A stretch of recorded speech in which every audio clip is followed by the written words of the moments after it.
Welcome, foolish creatures, to another episode of Hill City Paranormal. You'll hear spooky calls from our haunted hotline. Stories plucked from another dimension with tales from the beyond.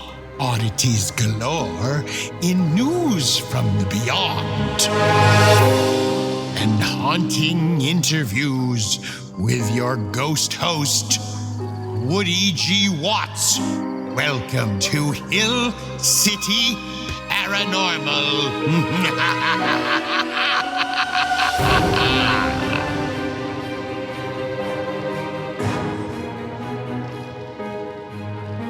Today I am talking with a friend of a friend. If you remember a while back, we interviewed the amazing, lovely Jerry from Valkyrie Paranormal. And today I am talking with a friend of hers. And I feel like we've all been friends for years and years. But it's Andrea from Valkyrie Paranormal in Oklahoma. Hi, Woody. Hello. How are you doing? Doing great. Thank you. Glad to be here. Thank you for having me. I appreciate it. Oh, gosh, of course. Any friend of Jerry's is a friend of ours. So it is an automatic ticket onto the podcast. Awesome. Well, Andrea, you have some interesting one. We've kind of talked back and forth for a while about having you on about some of your stories because I have heard you have some fantastic stories in your paranormal adventures. Yes, actually, very personal experiences, and lucky me, I had witnesses along with it, so I can collaborate with that. Oh gosh, I can't wait. Actually happened. Yeah, my paranormal is more of a from a medium aspect. Growing up as a medium, trying to learn what the heck these gifts are and where the heck they're coming from. You know what I'm saying? So there was a lot of education that had to happen on my part. Started when I was 5. I came downstairs. This is what my parents told me. Of course, I don't remember a darn thing from when I was 5 years old. But I came downstairs and said, "Hey, Mom and Dad, I got people in my room." I could see in the dark and see the faces kind of floating around in front of me. And I could describe what they looked like. And I really had no idea who these people were. They were just there. And my mom, she's very open to this stuff. She goes, "Oh, honey, that's okay. They're just there to protect you. And they're watching over you." And I went, "Oh, okay, cool." And I went back to bed. So that's kind of been my approach for my entire life. I have looked at it as if they're not here to harm me. They're just around me. It's just a thing. So I learned to accept the fact that if I have strange things happen, it's just everybody has this happen, right? It happens to everyone. No, not exactly. So my dad and I started practicing with a deck of cards. He wanted to see how intuitive I was. You know, I think I was around the age of 16 at this time. And I thought, okay, just for grins and giggles, I'll give it a go. And he'd sit across the table from me. We'd pull out the face cards and just work with the numbers. And I started hitting 9 out of 10 correct. And I was going, okay. That's when I backed up from the table and went, whoa, I can handle this right now. I'm not ready for this. And it freaked me out. So I got scared and kind of shut it down. Well, tried to. You can't really shut that down. It just happens. So the next event was when I was in high school, and we were really, this is back in 1986, 85, 86 timeframe. And we're really into the CBs and the friends who had CBs. So we were all hanging out in the mountains in Washington at a bonfire, and it was just, hanging out, partying, and then we're getting ready to go home. And my girlfriend says, "I got to get going. I'm going to be late to get home." And her boyfriend got his truck, and we got in her car and followed him down the mountain. Now, keep in mind, these are big, windy, very narrow roads. And she gets on the CB and goes, I forgot my watch. I don't even know what time it is. My clock on my radio is not working. And she picks up the CB and she says, "Hey," let's just call him Joe. Yeah. What time is it? I'm going to be late. I'm going to get in trouble with my parents. And I'm thinking, oh my gosh, I know. He's on a windy road. This isn't good. Why would you want him to grab the radio while he's driving? And then I had this flash of an event happening in front of me of his truck rolling over 3 times and then facing the opposite direction on the inside ditch, thank God, because the outside ditch went 40 feet drop. And I thought, okay, well, that was just weird. And here we are driving again. We can't see his car. He left a few minutes ahead of us. So we're looking, and as we're driving down the mountain, we're going real slow, making sure we're hitting the curves not too fast. And then there's a log in the road, one of those chopped logs from the fire. Yeah. And I went, oh my God, there it is. Pull over. I started yelling at her, pull the hell over. I used different words, but I said, you got to pull over, pull over. She's like, why? What for? I said, just do it. Screaming at the top of her lungs. And she goes, okay, I'm pulling over. So she pulled over real quick. And I ran across the road right from where we had stopped. So she stopped perfectly in time. Yeah. Ran across the road, looked inside the ditch. This is on the inside of the mountain, not the outside cliff. And there's his truck in the ditch, upside down, and he's crawling out of it. Oh my gosh. And we could not see it from the road. She couldn't see it. I couldn't see it. She goes, what the hell? How the hell did you know that? And I said, it doesn't matter. It's okay right now. He's fine. Let's just get him in the car and take him home. Check him over, make sure he's okay. And he seemed to be fine. Yeah. But that freaked her out. And her name was Nicole. And a high school friend, I still keep in touch with her occasionally. But that freaked her out to no end. She's like, well, how did you know? I said, I saw it. She goes, what do you mean? We couldn't see it. We couldn't see him. I went, I don't know how to explain this. Yeah. So wow. Oh my gosh. Yeah. Kind of let it go for a minute. All right. What were you thinking? I know you said that you saw it and you saw it kind of before, but as you were pulling up, did you already know, when you were looking over the hill, did you know what you were going to see again? I've already seen this. Yes. Yeah. Yes.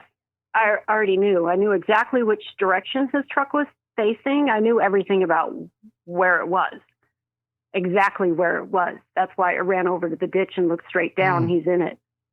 That was my first, precognitive, I guess you would say, event. That was real time. I tend to have these all the time, but I don't tell anybody about them because it doesn't help. It's going to happen anyways. I noticed you can't change the future, especially when it happens within 5 minutes. You're not going to be able to change it. The next event was when I was a senior in high school. I was staying over at a girlfriend's house, and then we were going to drive to school together the next day. And I was getting up in the morning. I'm like, I had the weirdest dream. I was standing on the street, and I think it was this street. I named the street out that's really close to our high school. And I said, it's that 4-way light. And she goes, yeah, I know what you're talking about. I said, I saw a blue car with the driver's side door dented in, and it was facing into the oncoming traffic, like it'd been spun around. I don't know whose car it is. Doesn't make any sense to me. She goes, okay, well, whatever. So we went to school, and we had this group of about 10 or 15 of us. We'd meet every morning in the common area and just chat and catch up for the day and then go to our first classes. And as we're sitting there, I was explaining to one of the other girls, I said, I had a weird dream. It was very vivid. There was this blue car, and it had a driver's side door smashed in, and I don't know whose car it is. And right across from the table, my friend Mark goes, what'd you say?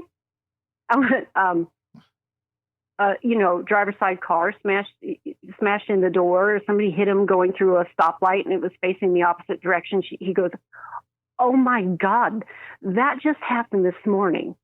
Mm. I went, "Oh, okay. Cool. I'm glad you're okay." Because I didn't sense anyone was injured with it. So again, kind of freaked me out. Didn't know what to think of it. Didn't know how to handle it. I mean, I was only 17 years old. What am I going to? Sure. Yeah. How do you accept something like that? You just kind of blow it off as. Yeah, like how I'm trying to even wrap my head around like what, because there's a difference in like getting a question right on a quiz, and then right. and then you actually seeing things and then actually having confirmation that they happen. Very instantly. And then we move forward in time a little bit, and I'm waking up from another very vivid dream. I call them lucid dreams because you feel like you're there. And I know people who are listening to this right now and experience these things know exactly what I'm talking about. You feel as if it's an alternate reality. And I woke up from a dream, and this is what I call my previous life husband. We're no longer together. Yep. I woke up. I went, "Oh my gosh, I just had this really vivid dream about your mother in the hallway of her apartment in Colorado. She tripped on her rugs in her hallway when she was getting up to go get ready for work in the morning. And it was dark in the hallway, but I could see everything very clearly. And I see how she's leaning up against the wall, has her hand up against the wall, and she's grabbing her left big toe. I went, she's going to break her big toe. But I didn't tell him I think I did tell him which one. I said, don't tell her which one, because I want to see if it happens. Mm-hmm. Just tell her to be careful on the rugs. That's all. Don't tell her anything more, because I just want her to be careful. He actually even told her, remove the rugs from your hallway. You don't need the rugs in your hallway, right?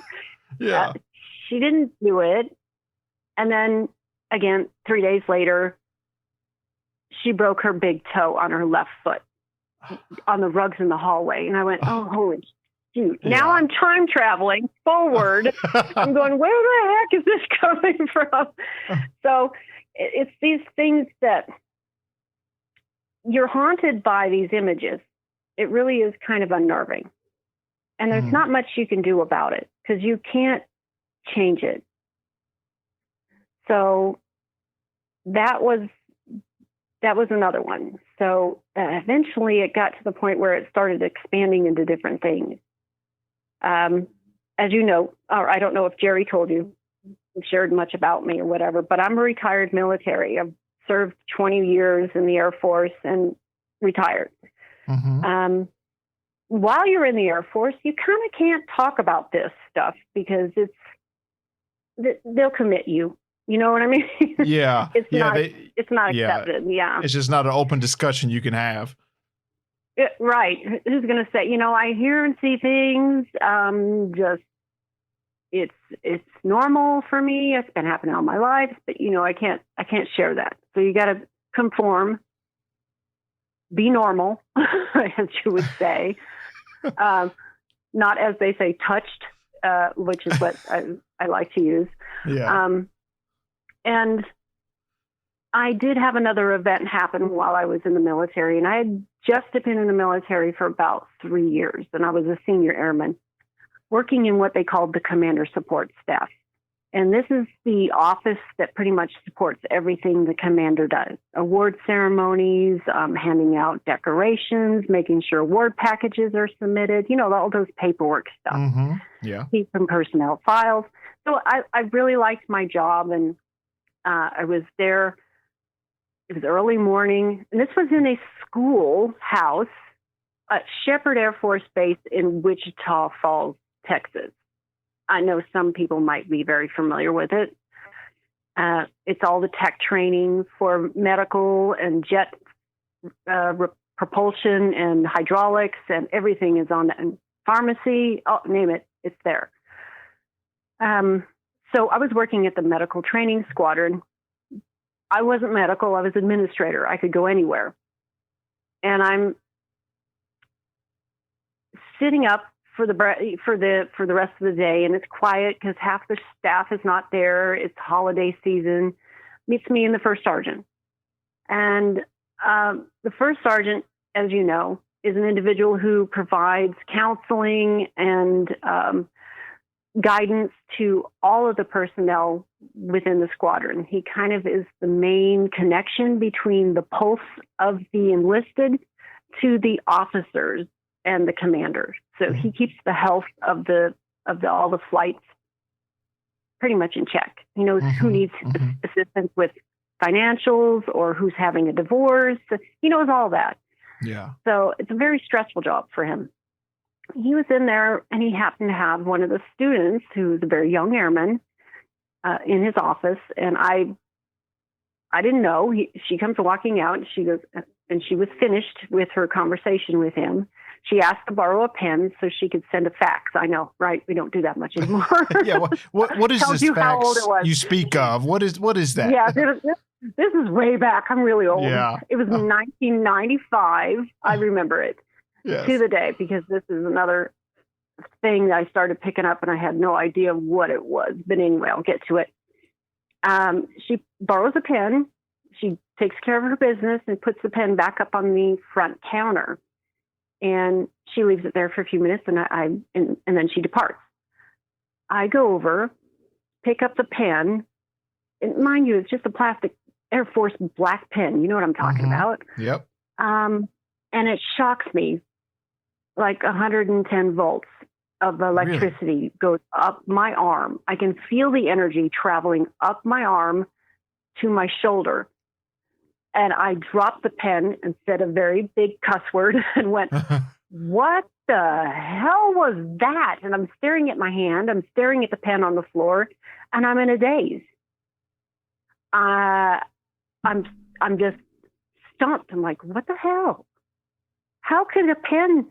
And then I said, what the hell was this? And I went and I got an answer. It just flooded right into my head. Get her back in here now. She's not telling him everything. And I went, what the hell? More words? No. Now I'm hearing words. Yeah. I'm going, okay. I trust that. I'm going to go with it. If it's pretty darn strong, that you don't get shocked by pens. Just do what it says. Okay. Yeah. So I go to the first sergeant and I said, okay, trust me here for a second. That girl you just had in here? He goes, I said, you need to get her back in here right now. He says, well, how come? I just got done talking to her. I said, no, trust me. There's something else she needs to tell you. It's very important. And I'll explain later why or how I know this. Because she didn't say anything to me when she was out in the office. And he could hear it from his office. All she asked me for was a pen. And he says, okay, I'll go get her. So he went and got her back into his office. They were behind the doors again for another half an hour. And I went, what the hell's going on? And I'm pacing back and forth, wondering what's she gonna say? Mm-hmm. He opens up the door and she walks out. And she's looking kind of emotional, a little distraught, wringing her hands. And I went, okay. I wait for her to exit. I walk over to his office. I went, so what was it? I mean, can you share even? I mean, it's kind of personal, I'm sure. He goes, okay, he says, I can share it with you, obviously, because you knew something. She's separated from her husband. Her husband is not military. He's civilian. He lives off base. She's on base, but he's threatening to kill her. Oh. And I went, holy moly. He says, so what we're going to do is we're going to put a restraining order on him so he can't come on the base. Yeah. I went, oh my God. Oh. I went, got goosebumps all over, and I went, oh, okay. He goes, how did you know? How did you know she needed this? And I said, how do I explain this without being too I said, do you believe in intuitive people knowing things, sensing things? And he goes, oh, yeah, I absolutely do. My aunt is gifted with this stuff. And I went, oh, okay. All right. Safe ground. I can mention it. You could talk now. You can. I can say something because he's into it. It's like, okay, he's not going to get me committed. So he said, just go ahead, spit it out. I said, okay, fine. And I told him what happened. And he goes, oh my God. I said, I don't know what this is. I said, I don't know why it happened. It just happened, and it is what it is.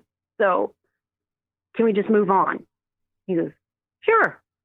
He was looking at me differently, and I'm like, I'm sorry, I couldn't help it. But it saved the girl's life. So exactly. I was pretty happy about that. Oh, my gosh. So, yeah. They didn't tell you it was going to be a weird conversation. Did she ever, I guess, did she ever catch any hint that you had this feeling and told him to get her? Did she ever know after that? Or she walked out of there not ever knowing? Okay. Right. Wow. I didn't want him to tell her about that. What he did was he just called her back in saying, I have a feeling that you're not telling me everything. So I like to remain anonymous when it comes to that. Yeah. It's not my end goal is to be known for anything like this. If it saves somebody's life or if it helps somebody in some way to get over some struggle, that's their path that was guided by a higher power. That's all I can say. And it's not me. Yeah. It has remove ego completely because it has nothing to do with ego. It has everything to do with protection and guides.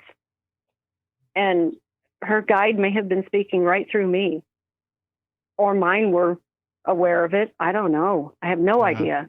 I didn't even know what that was called until I started taking classes. Once I retired from the military, I started going to a intuitive course here in Oklahoma. We're lucky to have one. We're lucky to have an individual here that she is very open to sharing and teaching and counseling, because she is a certified counselor, on gifts, people who have gifts, and guiding them in how to protect themselves, use the energy, get to a higher vibration, understanding what you're working with. She covers all the aspects except the negative ones. She didn't want to focus on any of that. But because of her, I learned that I have what's called the psychometry. Okay. And I don't know if but there's probably a lot of people who are listening to this that watched that show, The Holzer Files. Yeah. I know what you're talking about. Yes, exactly. Yeah. Yeah. And Cindy Garza on the show does psychometry. It's reading an object and getting the history off of it, or energy, or anything that might be. It's not necessarily an attachment. It's just absorption of energy, like a recording. Yes. Yes. I can do this with most objects. So rings, jewelry, crystals, rocks, stone, metal, whatever. Anything that's really kind of a dense, even wood. Wood will absorb energies and maintain it because it's a living thing. So that would explain, would that explain the pen then? Like how you were able to, her energy, you believe her energy was transferred to the pen, and then you were able to read that from the pen in a way. Yes. Yeah. I just didn't expect it to shock me. I mean, you can get visions from something, but not electrical shock. She was in so much pain and turmoil that she transferred her energy to that pen. And I picked up that recording. All right. Explain to me, so to this day, do you still if you pick up, because I've talked about like the stone, the stone tape theory and stuff like that, where Yes. you can kind of, where you can walk into a place that, some bad stuff has happened, and you can kind of, like a person like me who is not really in tuned, and I just kind of am like a bull in a china shop. That you can kind of, you can kind of pick up like some bad mojo is here, right? Yes. Yes. So and I'm learning to read spaces now too. I can walk into a building and see it as it was back in 100 years ago. I'll tell you where a door used to be, or where a tin ceiling used to be. I'll look up and see it as it was. Really? And you'll read the space. Yeah. I've done it and said, "Where's your tin ceiling?" She goes, "Oh, we took that down. It was half. I said, "It was a brown tin ceiling, not a white tin ceiling. So where is that?" She took me down. This is another customer down another set of stores in this old building. And they looked up and there's a brown tin ceiling. I said, "Yeah, that's it."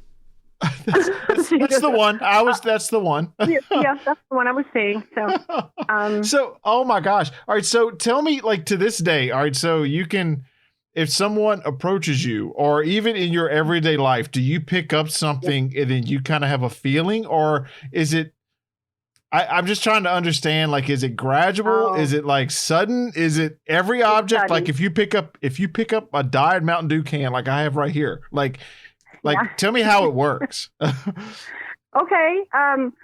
Now that I'm understanding it more, and I've practiced it more, I've practiced with friends. I had a girlfriend who had a ring. She didn't know where it came from. She goes, "It's really pretty. Can you read it for me?" And I said, "Sure, why not?"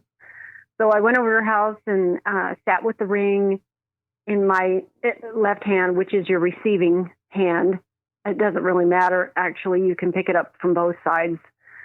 But I picked up that ring, and it was made of silver and an opal stone inside of it, and 2 diamonds on each side.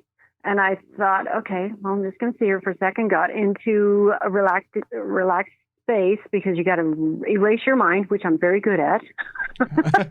Getting rid of all thoughts. I can go blank real quick. So I'm sitting there and I'm going, "Oh, okay. It's your grandmother's ring. She's sitting right here looking at me. She wrapped me in a blanket. I felt this warm blanket come around me. I said, she's very nurturing and loving." That's what I'm picking up first thing. She says it's her ring. It's on your father's side. And I don't know anything about her family. I didn't know anything about her father's mother or anything. We had just met like 2 years before, and we didn't talk about that kind of stuff. We just talked about, girl things. Sure. And I said, okay, and I had to invite her in because she was kind of shy. I said, "Well, come on, you can tell me what you want." And she's like, "Well, I just wanted to visit." So this was a real attachment. This was a real visit, because it was intellectually communicating with me. It was going back and forth, or she, I should say, not it. Yeah. She was. And I could see her face, and she's kind of floating above me about 10 feet up. And I'm going, okay, that's cool. And then I all of a sudden get interrupted over to my left side, and it's another woman going, "It's mine. She gave it to me." And I went, "And who are you?" She goes, "I'm her sister."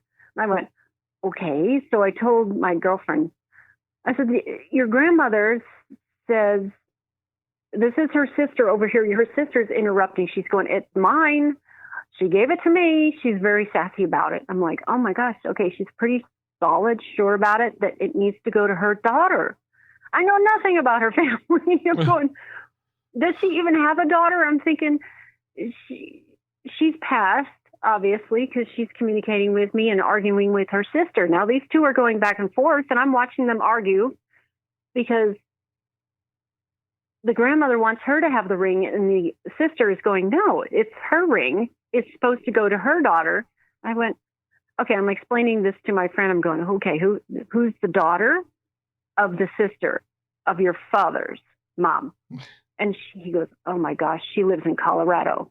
Oh. I went, really? So she says, yeah, she's a sculptress. She's an artist. She lives in Colorado, and yeah, that's her daughter. I went, okay. She wants you to give it to her. Mm.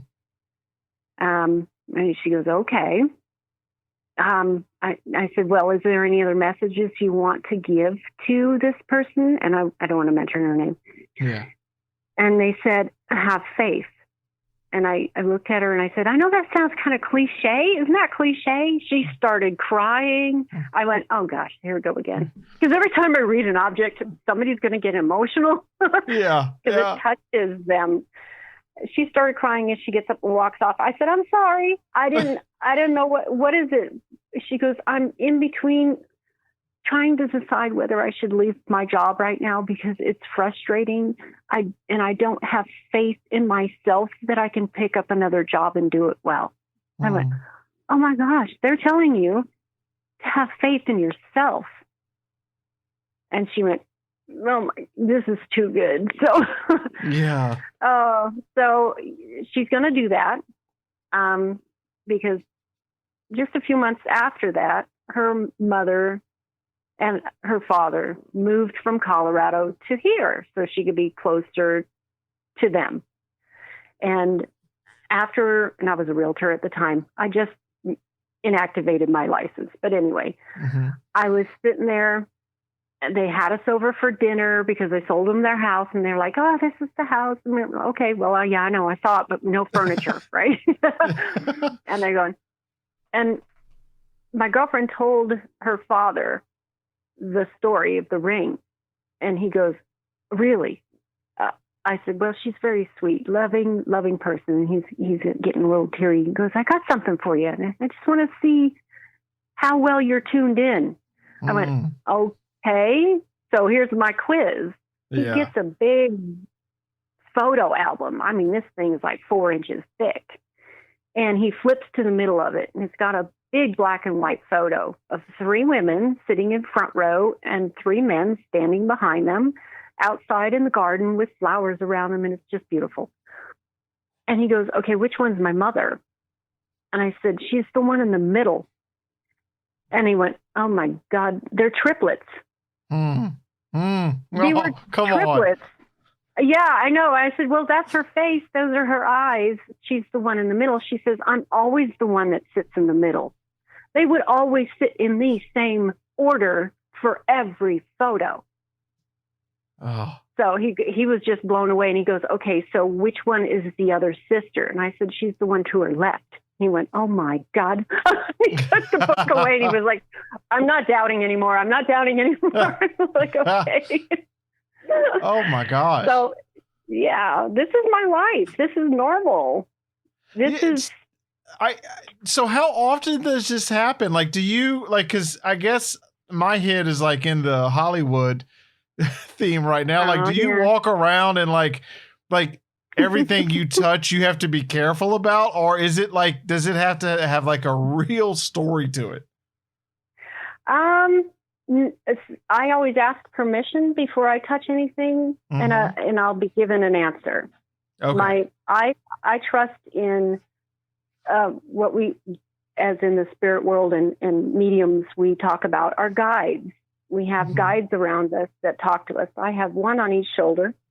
One on my right shoulder is Paul. He's kind of extraterrestrial, astral-like. Okay. And then the other one that's on my other side, I named him Albert, after Albert Einstein, because I love physics. Okay. Okay. It helps me understand why the energy gets absorbed into objects. Because objects themselves are inanimate. They cannot reject energy. They can only absorb it. So that's how energy gets recorded into a space. Some things are a little better at controlling that energy or holding on to it for longer time, and that's metals, glass, crystals, anything like limestone. Stones are very kinetic with the energy. Yeah. It can hold on to it for ages. So what I'm just doing is reading the recording. Some of it is what we call in the paranormal world, we say that it's an intelligent energy or it's a residual. So I get two different kinds of energy when I do a reading. I just have to wait for it to come through. Yeah. So, I won't explain all the other ones. I've had more. But. Oh my gosh. So how do you feel about having this? Like, I mean, what are your thoughts? I don't know, because you could take a couple of different approaches. You could be thankful for it, or you could be, gosh, I wish I didn't have this. Well, yeah, I would have to say for a while there, before taking the classes or while taking the classes in what we call the awakening, when your energy level and your vibration starts to raise, that you become more aware. You realize there's more out there, and then more stuff starts happening to you. And like, oh my God, I can't handle this. This is too much. For a year there, I had a very hard time just going to the store because I was picking up all of the thoughts and the visions and the family incidences, and everybody around me was a recording, and I was seeing everything happen through my head. It's like a movie. Yeah. I can explain it in detail, like I'm standing in the space, and it's exhausting. It got to the point where my sugar level or blood pressure, I don't know which one it was, would just drop instantly because I had too many things around me trying to get my attention, and I would pass out. So I was like, okay, I can't handle this. How do I handle this? What do I do? So that's when I was taking classes on protection and shielding and putting up a barrier. People call it a bubble. Mine is not a bubble. It is a steel riveted plate with mirrors on the outside. It is a fortress. You can't get through this. So once I learned how to actually ground that and protect myself when I needed to, I can now go into crowds. Yeah. Sometimes some crowds can be a little overwhelming, but I will step away, re-energize, and then I can go back in. I know this is in no way making light of it, but it is being a comic book geek and a comic book movie nerd as I am. Like me too. Totally the Comic-Con. Yes, it is. It is very much like Superman. Like Superman, especially when he's discovering his powers, he is overwhelmed. And then even he has the Fortress of Solitude where he can go to be alone with his thoughts. And so that's what I'm imagining. And am I that far off? Like, is that a pretty accurate, No, that's a perfect analogy. I love it. That's exactly it, because you do have to learn how to protect yourself, because there's, like we say in the medium world, we're a light that shines like a beacon to all of the dead and the lost that need assistance. So I kind of figure if I've been given this, it's a gift. It's not a curse, and I need to use it in a positive way. And if it's helping somebody find peace, that's the gift for them. But I'm only the vessel. That's such a great way to look at it. So how do I guess people do people seek you out for this, or is it more of a in passing, like, hey, I had this thought, let me help you out? Or is it people literally look you up and come to you and say, hey, Andrea, I'm going through this, will you help me? Or how does the process get initiated? Yeah, it's kind of organic right now, and it's slowly growing as I work with Valkyrie Paranormal and the also very gifted ladies in that group. I got to tell you, they're energy workers, empaths, and another medium. And of course, Jerry, she's a mystic. She kind of has it all. She's dealing with it too. I have someone that I can lean on with that. But the notoriety, I don't necessarily care for it so much.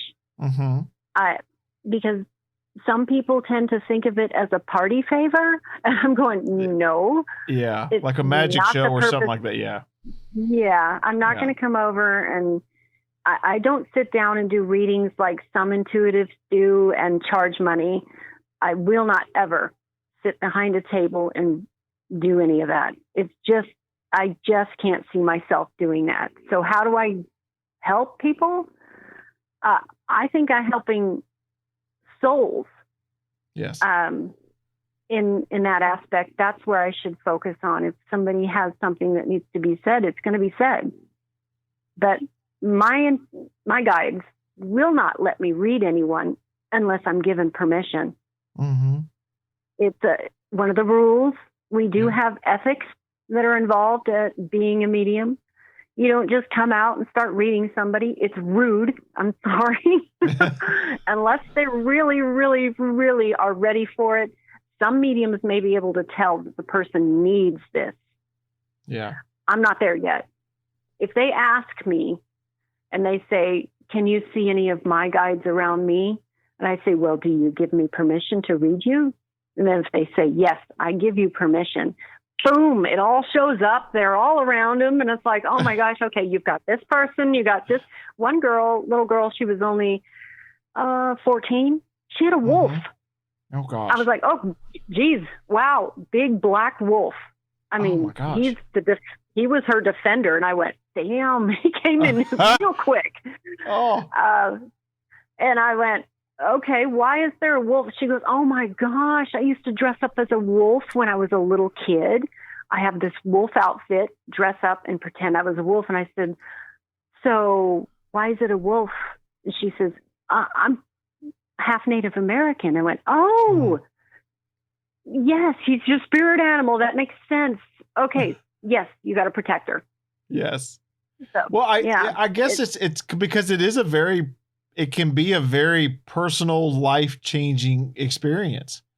You know, you literally could change the course of someone's life with a little tidbit of information, and make them alter their decision making. Yeah, the first time I ever read somebody, it was by accident.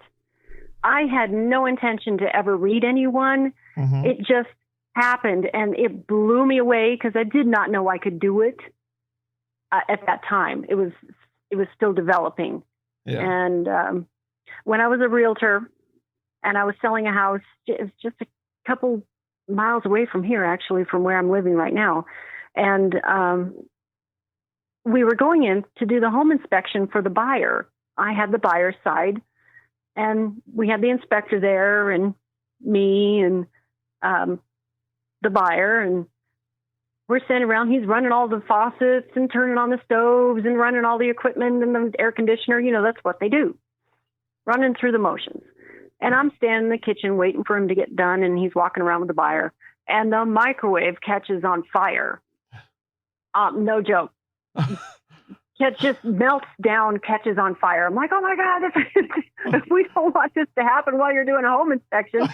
Yeah. Rip the door open and put out the fire. It had a meltdown, literally. And so I had to call the listing agent.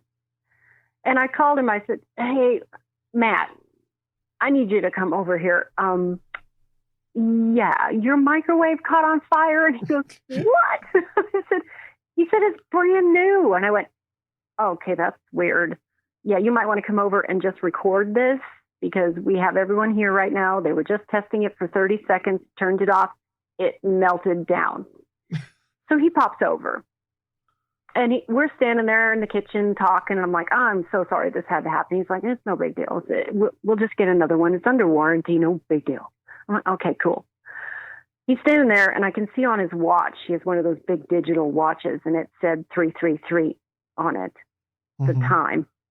Now, for us intuitives, that's a message. I went, oh, angel messages. And he goes, what? I went, your number on your watch, it's 333. That's a message from angels. And he goes, huh? I said, okay. Well, I'm a medium. And he goes, okay. He didn't know how to take it. But I could tell he was interested. He was intrigued. Yeah, he's open to it, maybe. Yeah. Yeah, he's open to it. I was like, okay, Yeah. cool. I said, well, that means you've got angels around you right now. And he goes, really? So do you see any angels around me? And at this point, I hadn't had to have permission. Him asking enough, just like that, do you see anything around me? Popped up a face right over his right shoulder. I went, oh my goodness, okay. He says he's your uncle. His mouth just dropped open. He couldn't say a word. He was just staring at me. And he said he passed in his 40s, his late 40s. And he's going, oh, geez. And he's just still standing there. I said, so your uncle thinks of you like a son. And he went, oh, my God. He says, I live with his mother, which is his grandma. Mm-hmm. And I went, oh, okay. He said, that's her son. I went, okay. He says, well, he died when he was 49. And I went, okay. I said, did he work with his hands? It was a little bit of with his hands. He says he loved working a little bit intellectually and with his hands. And he goes, yeah, he was a computer specialist. I went, okay, that's easy enough, right? He says, it was very sudden. And I got a grip.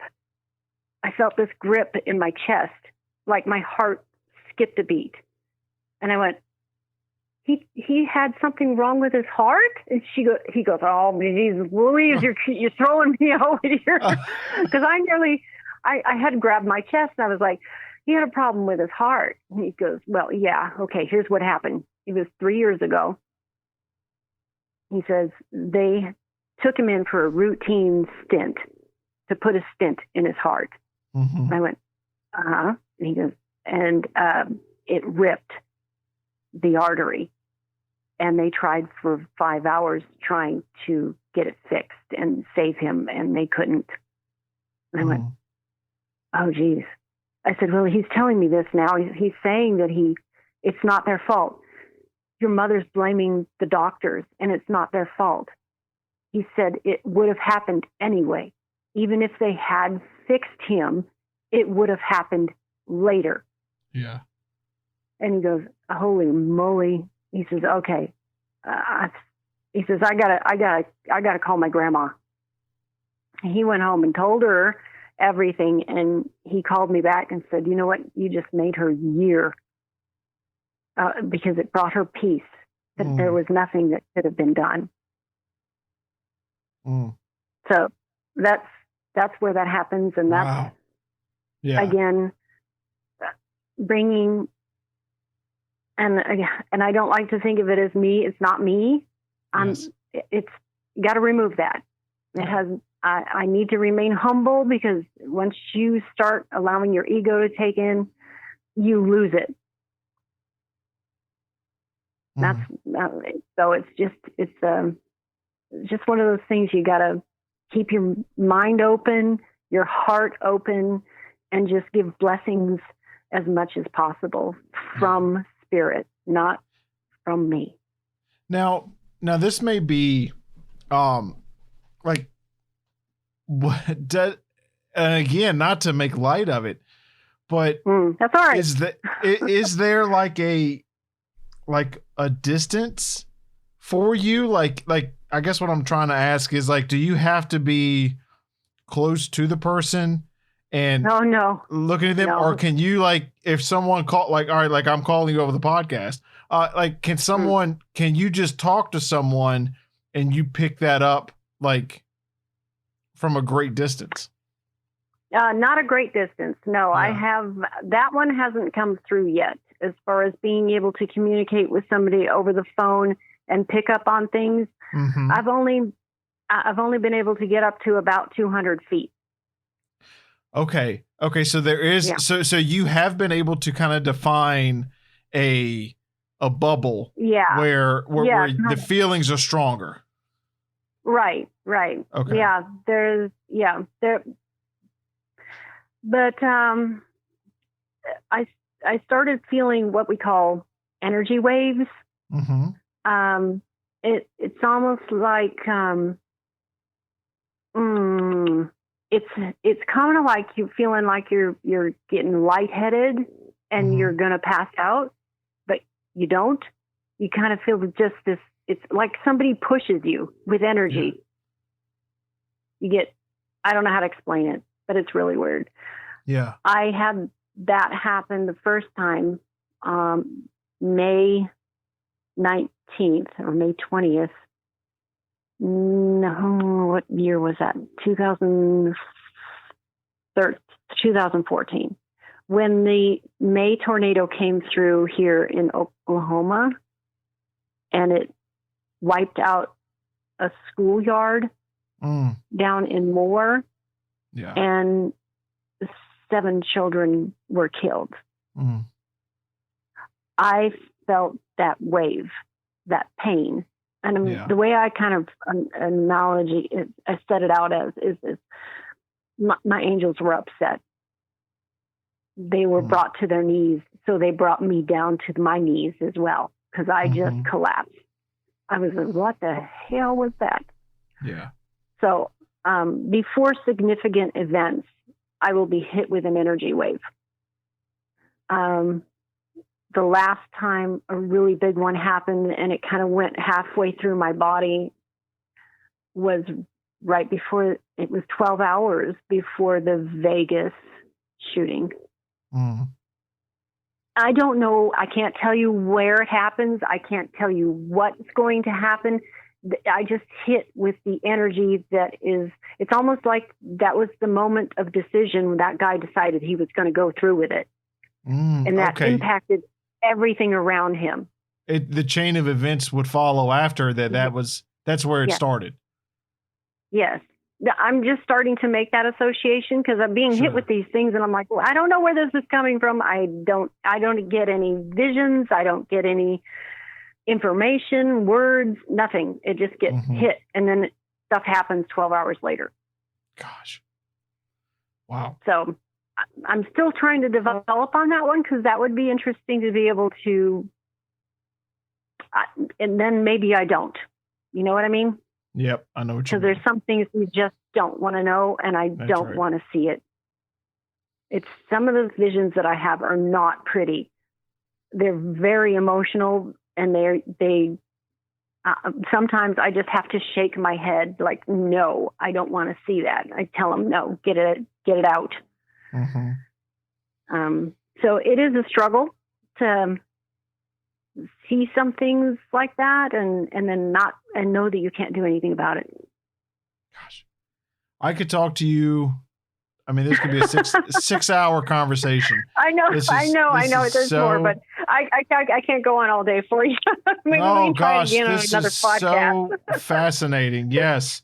Well, absolutely. Well, let everybody know that's listening how to reach your team, and really, I think if someone is listening to what you've described and they can identify with where you were at early on, maybe what are some avenues, do you have any resources for them where if they're just asking for information, they don't know where to start, where could they look?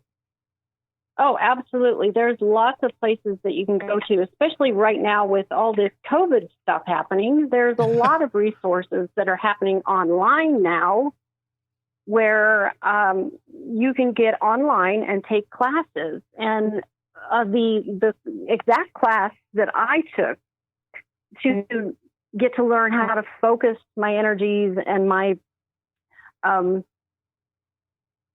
intuitiveness is one place that's called Sacred Circle. I'm going to give them a plug. Yep. It's run by Patty Stice, and she's amazing. She's beautiful. And it is in Oklahoma City, but you can sign up for her remote online classes. And she does have a website. And it's also on meetup.com. Okay. Yeah, she's great to get you grounded and get you started. And where can they find more information about you and the wonderful Jerry and your team of wonderful ladies. Yes, these wonderful ladies, they are all so beautiful and gifted, and we work together as what we say, as Jerry would say, it's magical. It is. It's magical. Because what we do on Valkyrie Paranormal, and we are Valkyrie Paranormal on Facebook, and we do have a phone number that you can sign up for with texts, and it will notify you of any events we have. We do live feeds for our investigations. We do rely on our evidence, but we also use our intuitive abilities to be able to listen, see, and hear what others cannot. So it makes it a little more interesting. Yes. And Valkyrie itself was given to Jerry intuitively. So she went with that name, which is kind of fitting, because what we do is we'll go into a space that has an individual in it, maybe trying to get attention. We find out who that individual is, and we find out what they want, and we help them. And we have crossed people over. We ask them if they want it. It's important not to force that. It is their choice. Some are lost and scared, and the last one we did was a 17-year-old boy, and he just didn't know what to do. And it was incredible. Jerry gets on the spirit box. I talk to him. I ask the questions, and I can see where they're at. I can watch them floating above me. And then we have our energy workers who hold the space to make sure that the space is clear and safe for all of us while we do this, because we're going to open doorways. And then we close the doorway after the individual has passed through. Yeah. But we ask them how they want to go. If they want a window, a door, a tunnel, however they choose. And to me, it's a religious experience. But to the individual that's crossing, it may not be. It may just be a transition for them from one realm to another. So that's why we like to keep it. If they want a religious portion of it, I've got all the scripts printed out. I've got everything from Catholic to Protestant to Jewish to however they choose.